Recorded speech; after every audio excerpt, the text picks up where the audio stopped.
Alo, Roberta, më thuaj. ajo më trastoj me ishin, por ndonjëherë ndje nostalgji për të. Takimi ynë ishte shumë magjik. U njohëm në një klub nga disa miq të përbashkët. Ishte e preferuara e djemve, por ajo më zgjodhi mua. Ndoshta sepse unë e pranova pa e paragjykuar të shkuarën e saj. Nisi si një aventurë e bukur njohja mes nesh, dhe më pas vendosëm të bashkëtonim. U duk që lindën ndjenja mes nesh. E pëlqenim shumë jetën e natës, dhe kohën me të e kam shijuar shumë. E mbështesja për çdo gjë, me çfarë mundesha. Ajo kishte edhe një fëmijë që jetonte me ish bashkëshortin jashtë. E shikoja që e vuante, por kishte zgjedhur të niste një jetë nga e para këtu në Tiranë.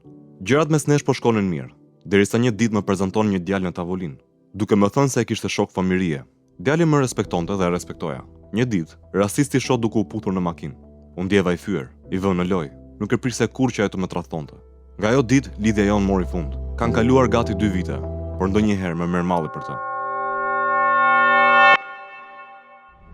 Kjo është historia e Robertos, një djalë i cili thotë se është manipuluar emocionalisht dhe materialisht nga një vajzë në një marrëdhënie që mund të ishte një marrëdhënie ndjenjash, por në fakt përfundoi si një lojë përfitimi. Roberto Seraj ne kemi në studio për të ndarë këtë rrëfim me mua dhe Jonën në seanca e parë. Roberto, mirë se vjen. Mirë se gjeta dhe faleminderit për ftesën. Faleminderit ty që ishe i hapur për të ndarë për mikrofonin tonë dhe për publikun në historinë tënde. Jam shumë i lumtur të ndaj këtë histori dhe të shërbej, më thënë që një mesazh për të rinjt që mos të nxitohen dhe mos të bëjnë gjëra të papjekura. Roberto, dua të pyes si ndihesh ti sot emocionalisht në raport me këtë histori të shkuar. Ndjem shumë mirë. Tani të thuash më qenë emocionalisht mirë fare, jo se ajo ka lënë gjurmë. Ka lënë gjurmë. Ka lënë gjurmë? Po mendoj se ka lënë gjurmë sepse ishte diçka dhe e bukur dhe e keqe. E kishte të dyja ato nuancat. Del them që kam kaluar dhe mirë. Po çfarë ndjen kur thua ka lënë gjurmë? Ndjen zemërim, ndjen nostalgji? Le të themi ndjen të dyja se thash nisi shumë bukur. Nisi një aventurë lloj ndjenjas. Pra, me sa kuptoj Roberto, ti nuk i ke parë të gjitha fjet me këtë histori, edhe pse kanë kaluar gati 2 vite gjysmë. 90% i kam prerë. 1% gjithmonë ngelet. Çka ka ngelur ta 1%? Mos e nuk shpjegoj direkt, po ndoshta pak nostalgji. Nostalgji. Mendoj unë, duke rikujtuar gjithmonë. Kur e kujton atë vajzë sot, çfarë të vjen në mendje? Cilat janë emocionet që të sjell ajo? Të tubulla, të trazuara, të mira, të këqija, po dhe zhgënjim. E zhgënjim, domethënë zhgënjim na çfarë tha, na çfarë bëm, e çfarë doli në fund. Le ta nisim pak historinë tënde që nga njohja juaj. Si u njohem me vajzën? Grup shoqëror, ishim diku po pinim dark, edhe aty një shoku më prezantoi. U takuam, kemi kaluar shumë mirë, na përshtatën muhabetet dhe në fillim kur ti njohe këtë vajzë, çfarë mendove? Si e projektove veten në këtë marrëdhënie? Si e shikoje të ardhmen me të? Jo, në fillim. Nuk është se projektoja diçka të madhe të shkojë një të ardhme me të. Thjesht për moment i thash më duket vajzë mirë. Filloi pak si aventurë, mund të thuash. Çfarë të dëroj te tipi vajzës? Mund të thosh normale aparenca, se mos e themi tani aparenca është që mund të troqi dhe tipi i saj, që isha shumë e thjesht edhe shumë domethënë me kuptuese, të kuptonte, të dëgjonte, aparenca dhe tipi. Sa e vlerëson ti pamjen tek një vajzë, le të themi nga 1.70? Sa e rëndësishme është për ty? 8. Është goxha e rëndësishme. Po impakti i parë është e një aparencë, nuk fillon te karakteri. Pastaj mbas aparencës po ta njohësh karakteri. E një femre domethënë alak, mund të thuash çka karakteri ka. Më pas, si vijoi njohja juaj? Vazhduam aktivitetin, dilnim, argëtoheshim, pinim, bënim shumë gjëra, domethënë kaloni shumë mirë derisa vonë bashkëtuam sa kohë. Pra, ju hyt gradualisht në një marrëdhënie të konsoliduar. Konsoliduar deri diku, konsumoni shumë kohë bashkë. Për shkak të angazhimeve tona të punës, ne frekuntoni shumë jetën e natës në Tiranë. Po, ditën ishit të dy të zënë? Po, të dy të zënë dhe natën e kishim të lirë dhe domethënë konsumonim deri orë të vonë. Kemi kaluar mjaftueshëm shumë mirë. Kishte përfshirjen emocionale nga ana jote në këtë raport? Në këtë periudhë të parë të lidhjes? Le të themi disa filloi gradualisht pak përfshirje emocionale. Fillove të ndjej diçka? Filloi pak të ndjej, pak, jo shumë. Mendoj më shumë ajo me mua. Mendon që vajza ishte më shumë e përfshirë me ty? Duke parë veprimet e saj dhe duke parë skenat, domethënë që bënte emocionale ndaj me, mendoj se më shumë. Për shembull, çfarë bënte ajo? Po drejtsa dhe qante. Po pse qante? Po qante ku nuk japja unë telefonin dhe ku vija unë e vonë. Qante. Po ti pse bëje këtë gjë enkas? Unë nuk e bëja me tendencë, e bëja sepse isha në punë, kisha punën pa orar. isha me shoqëri, mërziteshe. Edhe derisa ngarkohesh emocionalisht e qante. Ajo më thon u habita, u stepa them, kjo më thon, kjo vajzë ka shumë ndjenja. Kjo edhe mua më dha një kurajë që më thënë një shtytje që të vazhdoj akoma më shumë atë. Sa muaj kaluat bashkë derisa morët vendimin për të bashkëtuar? 2 muaj, 3 muaj gjysmë vazhdojmë kështu. Pastaj morëm vendimin për të bashkëtuar. Vendimi ishte i saj. E donte ajo dhe unë isha okay. Isha okay. Unë mendova pak, po thash se jo. Pse donte ajo këtë bashkëtesë patjetër? Ndoshta që të më njëjtë më mirë, apo ndoshta po mendoj se shikonte diçka seriozisht. Po flas çfarë më ka thënë. Unë të shkoj për ty seriozisht. Kam tregje fizike, në aty kam tregje emocionale, kam shumë gjëra ka thënë. Unë e pasi diçka pozitive këtë. Thash më pëlqen shumë tipi i saj. Përshtatesh në diku, në tip. Dhe ashtu. Ishte vajzë çapkëne, ishte vajzë pak rokerete, i pëlqente jeta e natës, i pëlqente liria. Po, pak rokere, jeta e natës shumë. Ndoshta nata ishte ditë, e dita ishte natë. Për të dy juve dhe kjo gjë ty të pëlqente. Po, nuk e mojë sepse më pëlqente edhe mua. Më pëlqente natë. Po vajza kishte një martesë mbas krave dhe një fëmijë. Po. Ta kishe treguar që në fillim këtë histori? Po, ma treguar që në fillim. Ma ka rrëfyer historinë e saj, ma diku ka ma rrëfyer, ka qenë dhe e ngarkuar emocionalisht dhe ka qarë. Dhe unë e kam rikuptuar dhe ajo mendonte se unë mos kisha mendime për panike, mentalitet që po do ikën vrap, jo. Por ty nuk kishte problem. Të krijoj një lidhje ndoshta edhe të martoshe një ditë? Jo. Po, sin problem. Nuk ka. Unë nuk do ta penalizoj ato pse e kaluar e saj, ai ishte kaluar. Ai kishte lënë brapa. Unë jam okay, vazhdova. Do thonë, thash mos e vri mendjen se unë jam pak mendje, nuk jam si tipikët mentaliteti shqiptar. Edhe okay, vazhdojmë, thash. Mos e vri mendjen, unë do të më shtes në këtë tutje, thash. Vetëm të qëndrojnë korrekt edhe. Fëmia i partneres tënde qëndronte me ju apo? Jo, ishte jashtë vendit. Jetonte jashtë vendit. Thjesht komunikonte me të në telefon. Po pse e kishte lënë fëmijën jashtë dhe kishte ardhur në Shqipëri?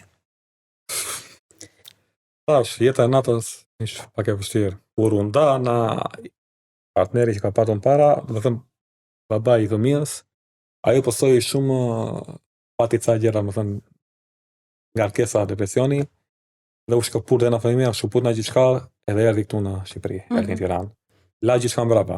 Më thonë dhe fëmija kishte kujdesin do marrë na babaj saj dhe na mame saj. Pra ajo ishte këtu për të nisur një jetë të re nga e para? Le themi ishte këtu të nisë diçka në fillimi, na para, dhe nisi shumë mirë. E nisi me mua. Ne nisi me ty?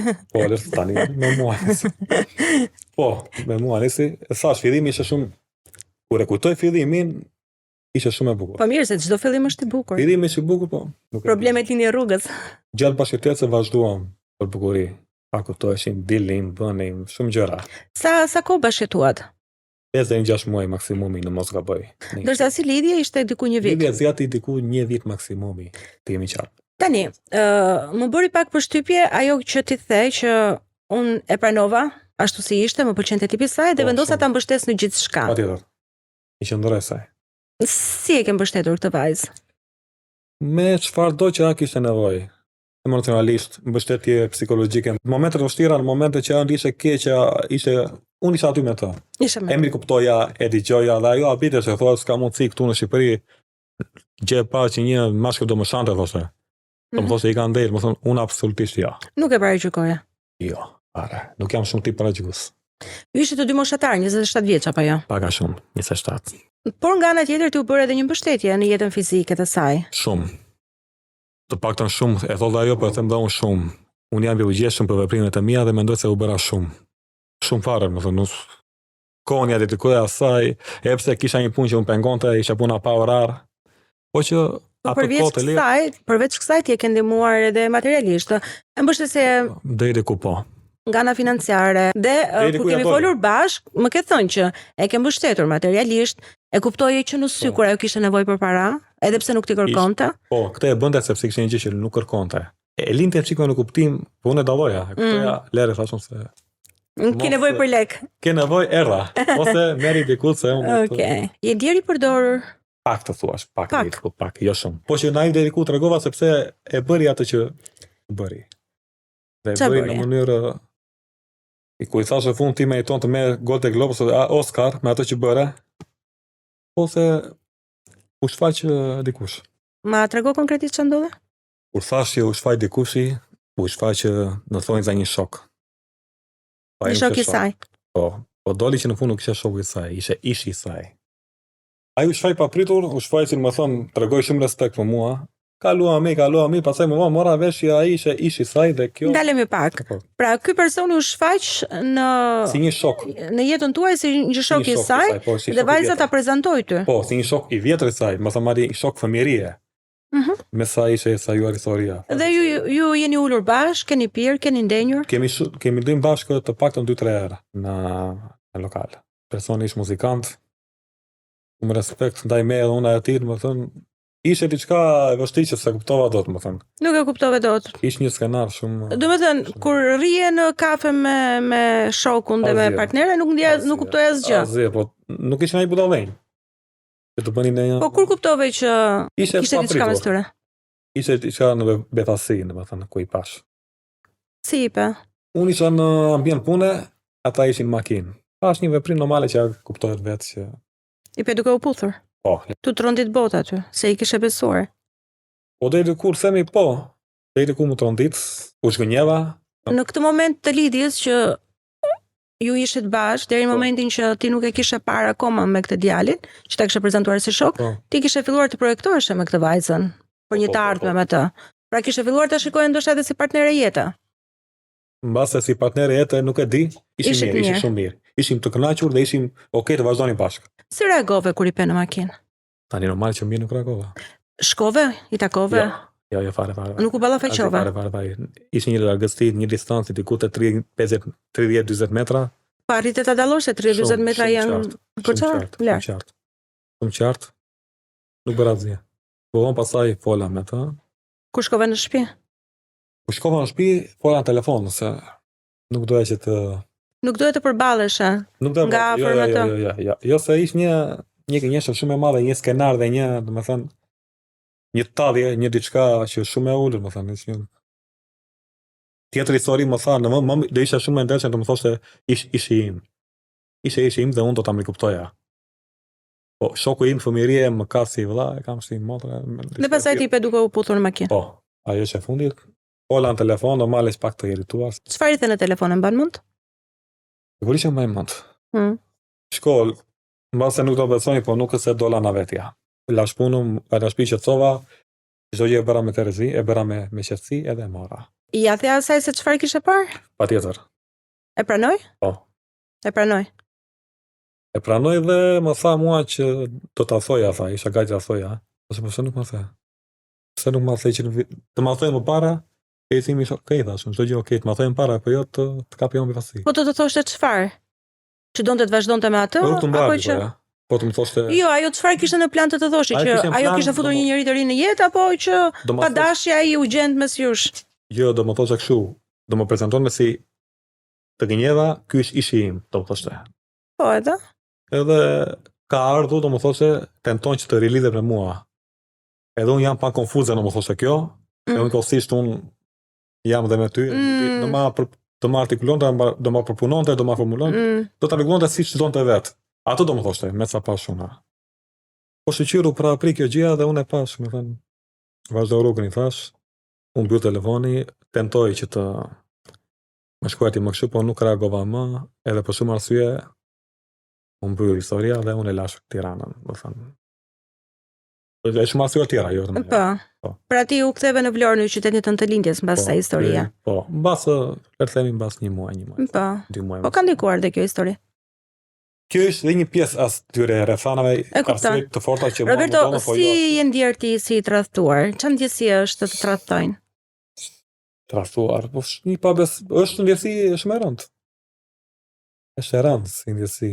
Ai më tepër një person ku ti kalon shumë mirë, ku ti pëlqesh, kur ti, më thënë, jep një impakt, një energji të ajo që ajo se kishe marrë në të kaluarën, se personat që ja ka pas në të kaluarën ishin shumë, kur histori që nga të gojme ka qenë frikshme. Të frikshme deri në ç'nivel? Në kuptimin e... Për shembull çfarë? Në kuptoj ata që meshkujt, më thënë, e dhuna tek vjera. Tek abuzimi. Abuzimi tek në çdo gjë. Dhe te una pa një gjë të ndryshme, pa një mashkull që.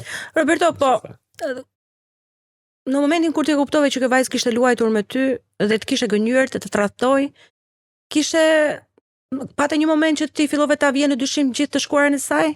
Nëse ajo është e treguar e sinqert me ty për çdo gjë? Shumë e pata.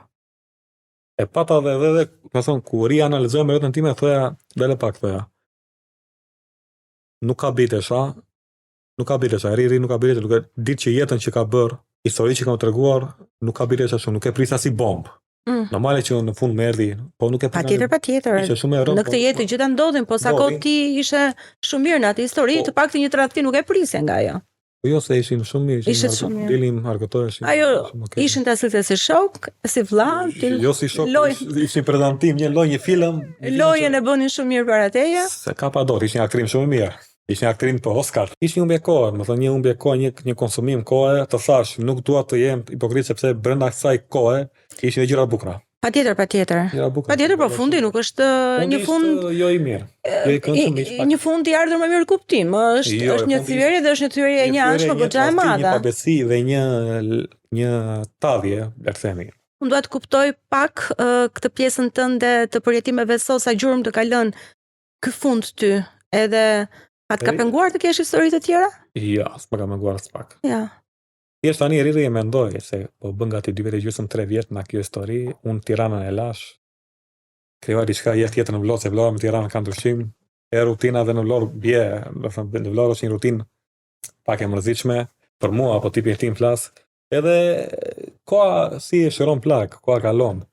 Po jo se s'e kam menduar, se rri shumë ku jam në punë apo jam kështu. Futem ndonjëherë se i kam mesazhet akoma në telefon, shikoj mesazhet e vjetra. Po pas ke nostalgji pra. Po, e thash, nostalgjia është shumë e madhe. E shikoj ato mesazhe që gallatat humore që bënim në takimet. Të vjen ndonjëherë në mendje të shkruash? Vetëm një herë. Më ka ardhur në mendje, isha gati. Isha gati, e mora telefonin, u futa.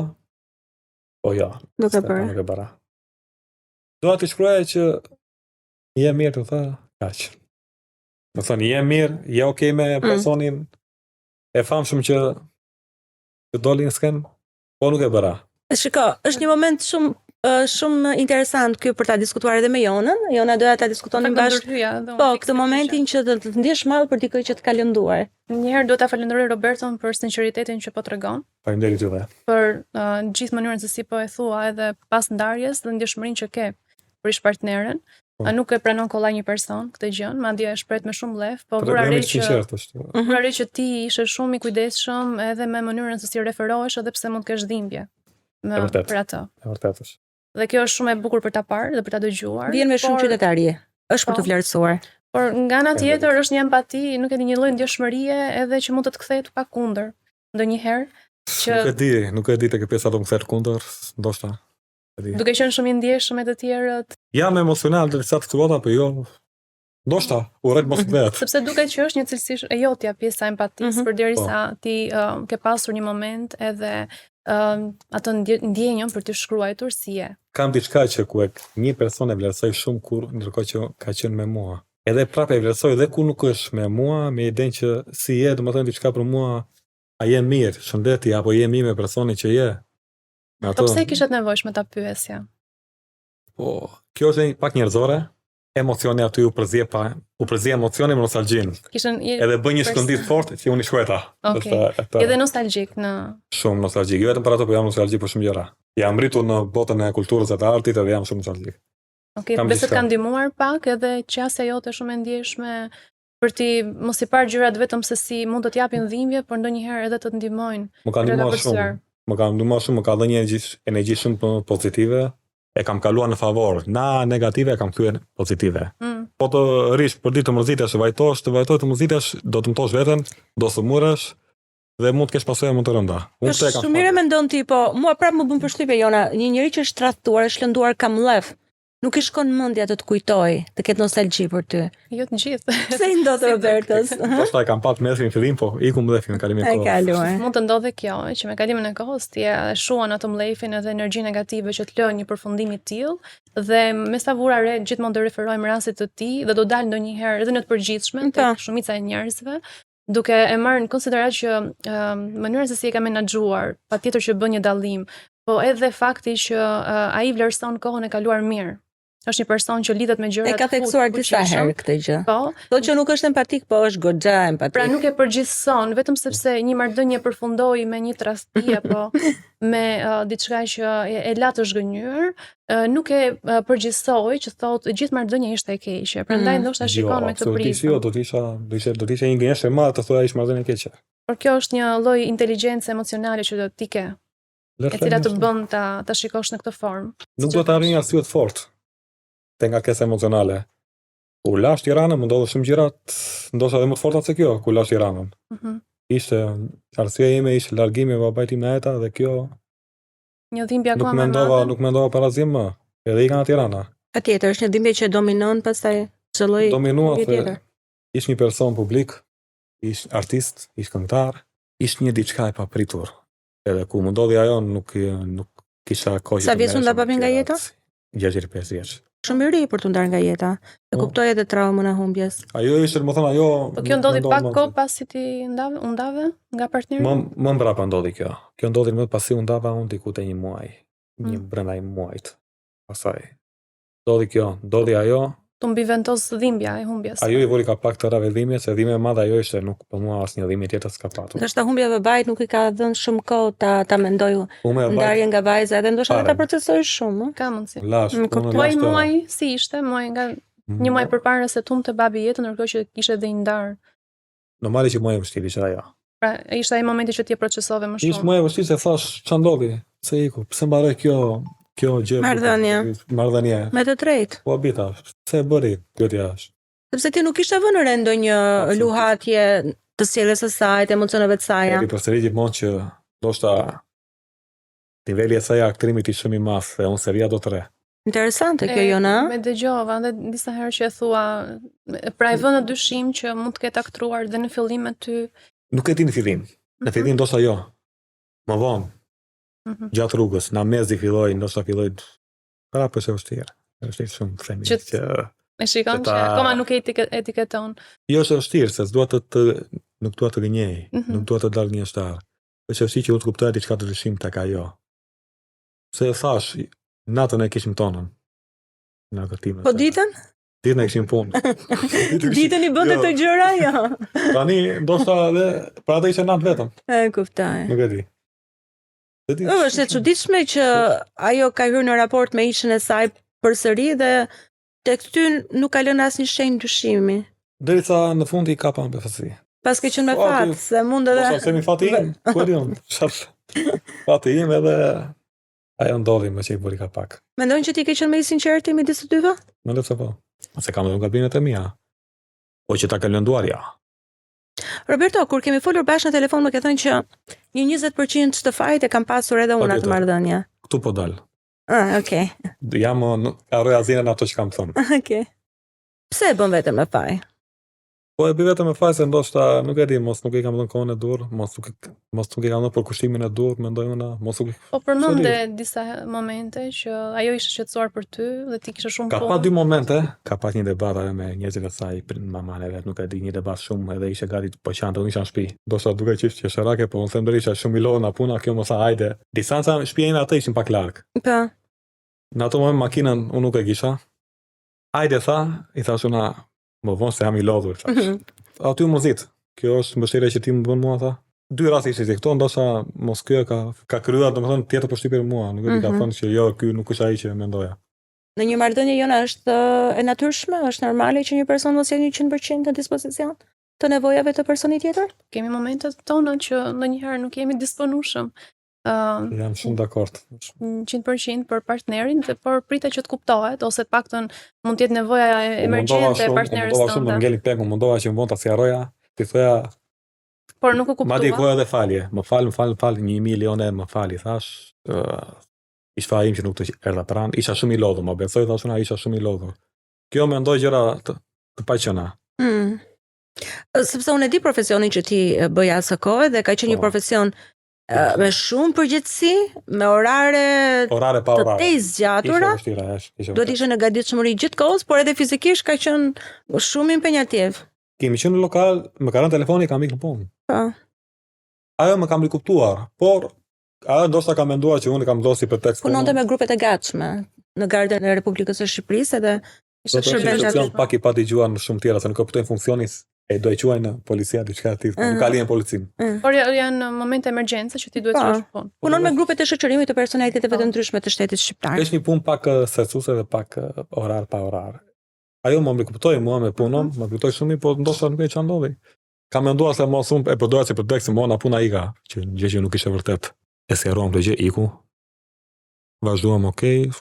Pastaj fundi siç e thash. A mund të ndërhyj një moment? Roberto patë thënë që the në fillim që ishte edhe jo shumë e kuptueshme.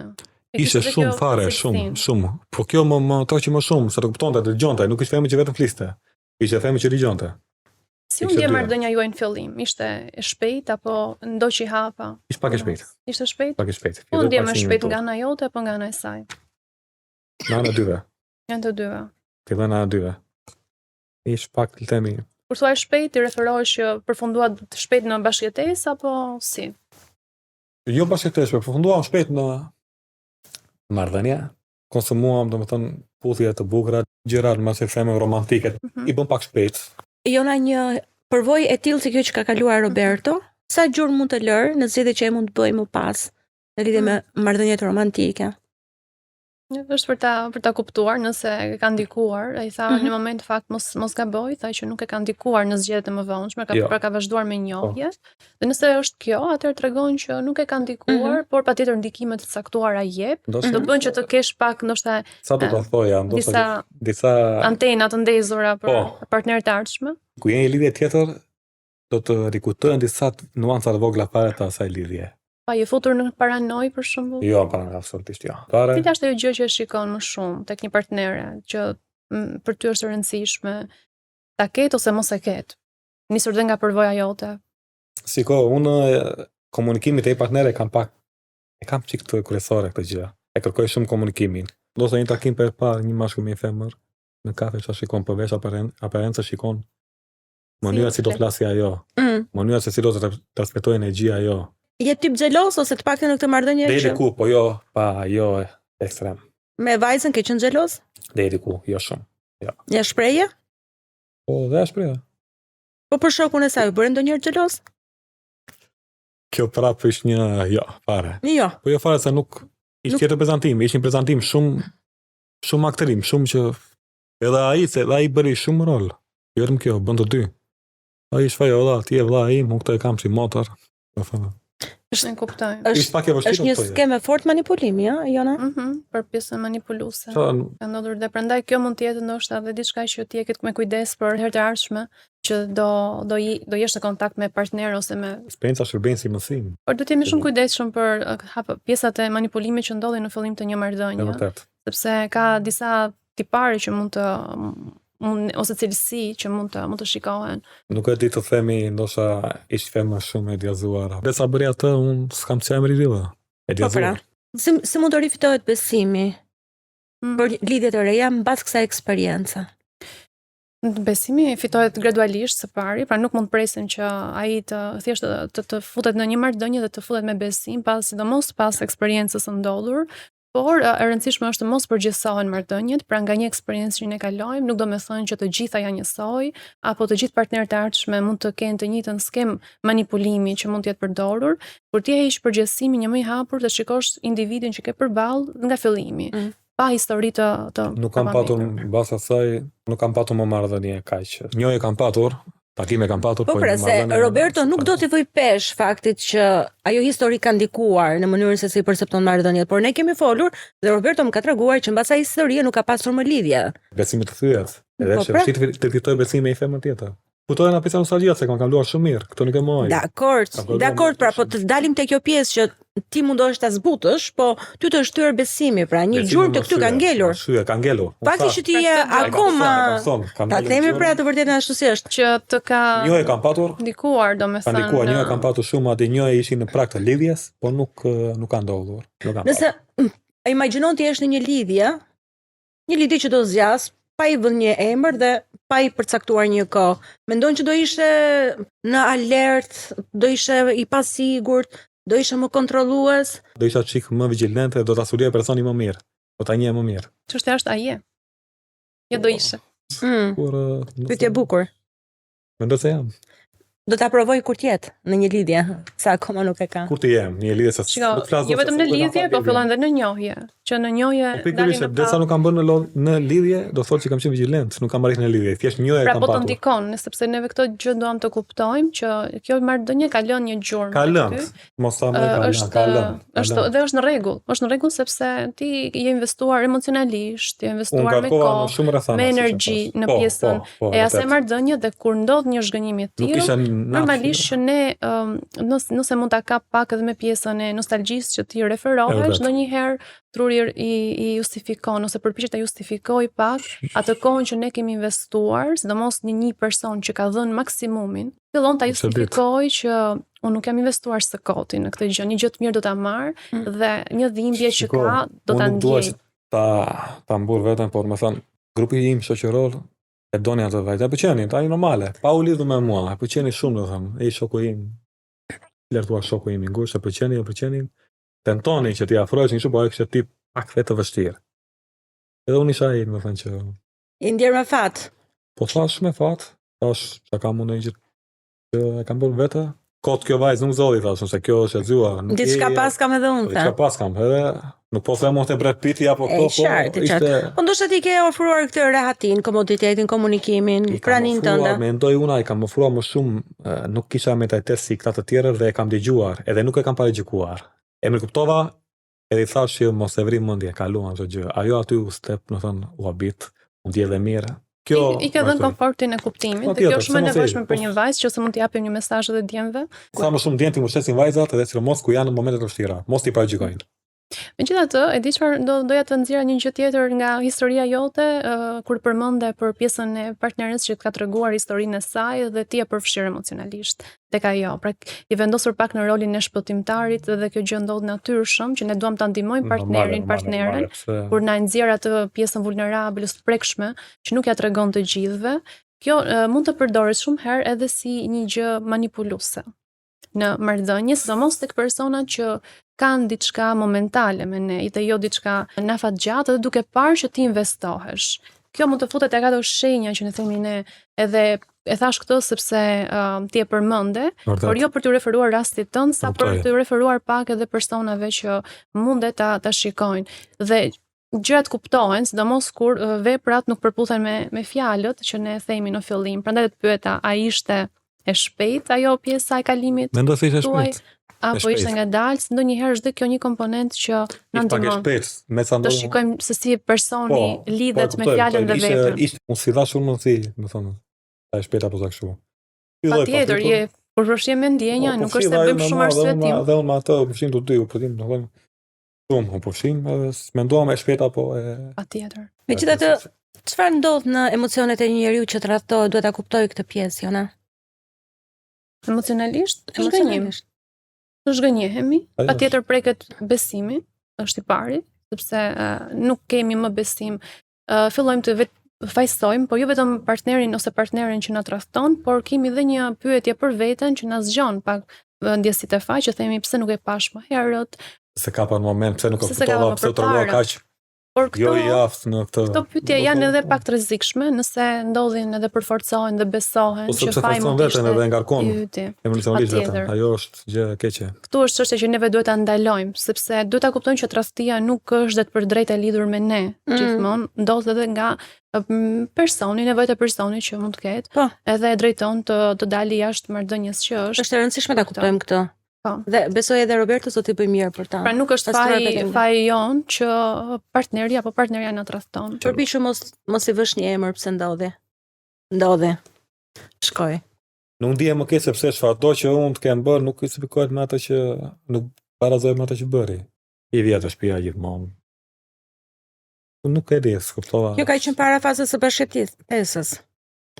Para fazës se bashkëtesa pastaj forcoi më shumë ato gjëra. Mbas se ku bashkëtuam gati 5-6 muaj, e shkëputëm bashkëtesën, për disa arsye, vazhduam më një anë. Lidhja jonë nuk dëshoj asnjë vazhdoi. Përgatimet tonë vazhdua, takoheshim për ditë, vinë për shtëpira, më thon. Më vonë pasaj. Po ky është një detaj interesant dhe bëre mirë që e theksove. Pra, tradhtia ka ndodhur në momentin që ata nuk jetonin bashkë, ka pasur një shkëputje. Dhe vajza ka gjetur një hapësirë ku ta Prandaj ne psikologëve na merr disa seanca. Shiko, problemi është dalë vlerësim të zbërtimi i historisë. Dalin detaje të rëndësishme në fund, në mes. Roberto, për ta mbyllur, unë dua të pyes. Ti je një nga ato histori që na ke shkruar vet kur ne kemi bërë thirrje për histori. Po. Ke dashur vet të vish dhe ta tregosh. Pse doje e kishe të rëndësishme ta flisë historinë tënde?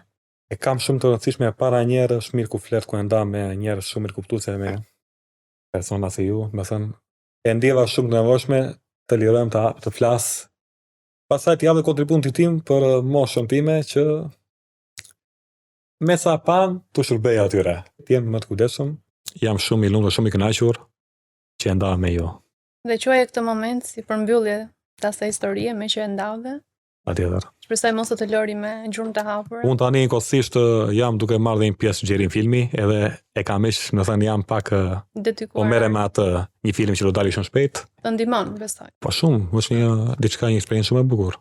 Faleminderit shumë juve për ftesën. Roberto, ne të falenderojmë ty që zgjodhe të vish dhe të rrëfehesh për këtë historinë tënde, që për disa mund të jetë pak, për disa mund të jetë shumë, po për ty vlen dhe ka pesh. Kështu që më vjen mirë që zgjodhe të vish, ta ndash me ne ta diskutojmë, pse jo të marrim edhe një qasje ndryshe nga Jonarda, e cila analizon çdo rast si eksperte e shëndetit mendor dhe besoj që edhe ti je ndihmuar në një farë mënyre nga gjithë kjo bisedë që zhvillova sot. Shumë faleminderit dhe vlerësojmë shumë praninë tënde. Faleminderit. Jona, faleminderit. Faleminderit ty, Lona. Kjo ishte seanca e parë sot me Roberton, bashkë do të shihemi në një tjetër episod. Mirupafshim. Ándale!